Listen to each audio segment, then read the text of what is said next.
ভুলেও বিছানায় বসে খাবার খাবেন না, তাহলে এই তিনটি বিপদ আপনাকে ভোগ করতে হবে। মৃত্যুর আগে একবার হলেও এই তিনটি বিপদ আপনার সংসারে আসবেই। যাদের বিছানায় বসে খাবার খাওয়ার অভ্যাস তারা অবশ্যই ভিডিওটি সম্পূর্ণ দেখবেন এবং সতর্ক হয়ে যাবেন। রাসূলুল্লাহ সাল্লাল্লাহু আলাইহি ওয়াসাল্লাম কেন বিছানায় বসে খাবার খেতে নিষেধ করেছেন, শুনলে আপনার চোখ কপালে উঠবে। প্রিয় দর্শক, আপনি যদি রাসূলুল্লাহ সাল্লাল্লাহু আলাইহি ওয়াসাল্লামকে ভালোবাসেন অবশ্যই আলহামদুলিল্লাহ কমেন্ট করবেন এবং ভিডিওটি যথেষ্ট পরিমাণে শেয়ার করে সকলকে সাবধান করে দিবেন। হিন্দু মুসলিম সকলের উচিত ভিডিওটি সম্পূর্ণ দেখা, কারণ এই অভ্যাসটি আমাদের সকলের মধ্যে রয়েছে। বিছানায় বসে যারা খাবার খায় তাদের সর্বপ্রথম যেই অসুবিধা বা বিপদ লেগে থাকে তা হলো কারণে অকারণে স্বামী স্ত্রীর ভেতরে ঝগড়া বিবাদ লেগে থাকা। সকলের ঘরে খারাপ ভালো উভয় জিন রয়েছে, কিন্তু খারাপ জিনগুলো ওই সকল মানুষকে খুব দ্রুত প্রভাবিত করতে পারে যারা বিছানায় বসে খাবার খায়। যে বিছানায় আপনি মিলন করেন, শয়ন করেন, সেই বিছানায় বসে খাবার খেলে শয়তানের বদনজর লাগে এবং সংসারে ঝই ঝামেলা লেগেই থাকে।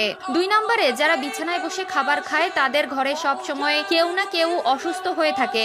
আগেই বলেছি, যে বিছানায় আপনি মিলন করেন, যে বিছানায় আপনি বিশ্রাম করেন, সেই বিছানায় যদি খাবার খান তাহলে শয়তানের বদনজর আপনার ও আপনার পরিবারের সদস্যদের উপরে পড়ে, যার কারণে সংসার থেকে রহমত উঠে যায় এবং সব সময় অসুখ বিসুখ লেগেই থাকে। যাদের বিছানায় বসে খাবার খাওয়ার অভ্যাস রয়েছে তারা অবশ্যই এই বিষয়টি ত্যাগ করবেন। আমার জন্য নয়, আপনার ও আপনার পরিবারের ভালোর জন্যই বললাম। মানবেন কি মানবেন না সেটা একমাত্র আপনার একান্ত ব্যক্তিগত বিষয়। যারা বিছানায় বসে খাবার খায় তাদের সংসারে ঘন ঘন ঝগড়া বিবাদ হতেই থাকে। কোনো কারণে বা অকারণে ছোট ছোট বিষয় নিয়ে খারাপ পরিস্থিতি সৃষ্টি হয়। 3 নম্বরে যারা বিছানায় বসে খাবার খায় তাদের বাসায় যতই টাকা আসুক না কেন সেই টাকার বরকত হয় না। তাদের টাকা কোথাও না কোথাও বাড়তি খরচ হয়ে যেতে থাকে।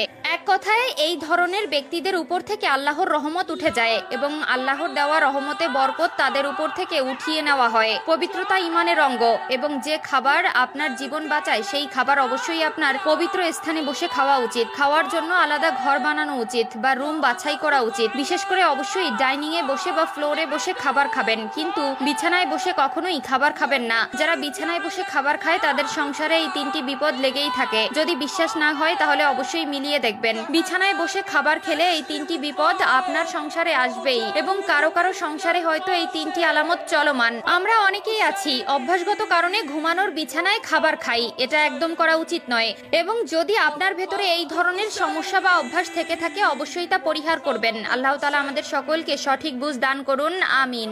বেশি কথা না বলে আপনাদের জানিয়ে দেব নারীদের কোন 3টি ভুল তার সংসার ভাঙার মূল কারিগর। 1 নম্বরে হচ্ছে অতিরিক্ত জেদ। প্রিয় দর্শক, অবশ্যই আপনারা মিলিয়ে নেবেন, প্রত্যেকটি ডিভোর্সের পেছনে একটি সমস্যা থাকে। নারীদের অতিরিক্ত জেদের কারণে 10টি সংসারের মধ্যে 9টি সংসার ভেঙে যায়। 2 নম্বরে যে ভুলটি মেয়েরা সবসময় করে থাকে সেটি হলো স্বামীর সাথে তর্ক করা। 3 নম্বর কারণটি হলো বাবার বাড়ির কুপরামর্শ।